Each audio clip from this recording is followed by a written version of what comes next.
কি করে হলো? আমার ঘরে ভাবে পুড়ে গেল কি করে? সবজি পুরো ছাই হয়ে গেছে।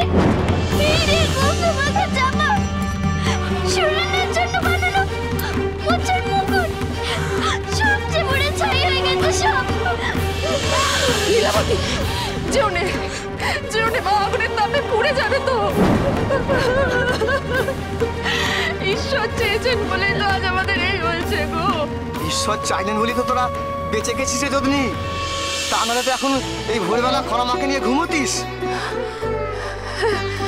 তাই তো তাই তো, সবই তোমাদের কণা মায়ের কৃপা গো। কাল রাতে এই মেয়ে গণনা করে কি এক ভবিষ্যৎ থেকে ভয় পেয়েছিল, তাই তো আজ ভোর হওয়ার আগেই আমাকে হিচেমতির দ্বারে নিয়ে গেল। সেখানে গিয়ে জলের কাছে নিজের সব ভয়ের কথা বলল। তারপরে নিজের ভাই সুরেনের জন্য সবার জন্য প্রার্থনা করলো। খনামা আমাদের সত্যি সাক্ষাৎ দেবী গো, সাক্ষাৎ দেবী।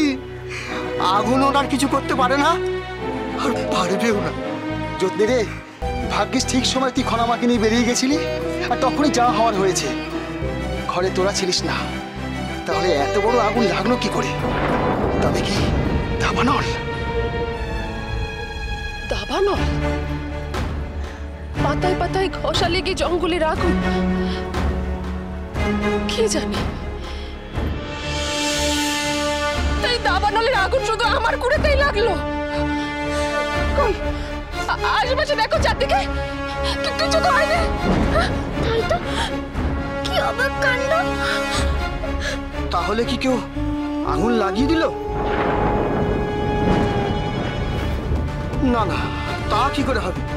আমাদের খনামাকে মেরে ফেলবে এমন কেউ আছে নাকি এই গ্রামে?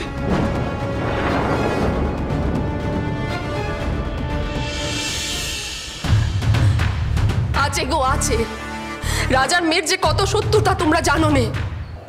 যেখানেই বেশি অর্থ, যেখানেই বেশি ক্ষমতা, সেখানেই তো ষড়যন্ত্রীরা সব ওত পেতে থাকে গো। আমি রাজবাড়িতে দেখেছি, আমি খুব জানি।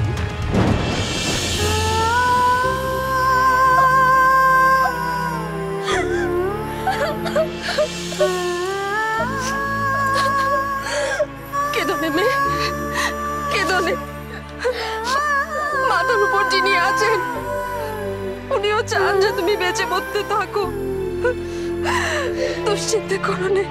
কিন্তু খনামাকে নিয়ে যে আমাদের এবার দুশ্চিন্তা হচ্ছে যদনি। তোর তো ঘর পুড়ে গেল, কোথায় এখন উঠবি খনামাকে নিয়ে? উনি তো আমাদের কারো ঘরে যেতে রাজিও হলেন না। কি হবে আমাদের এবার খনামায়ের? খনামা এবার নিজের আসল জায়গায় ফিরবেন, যেখানে ওনার মতো দেবীকে মানায়।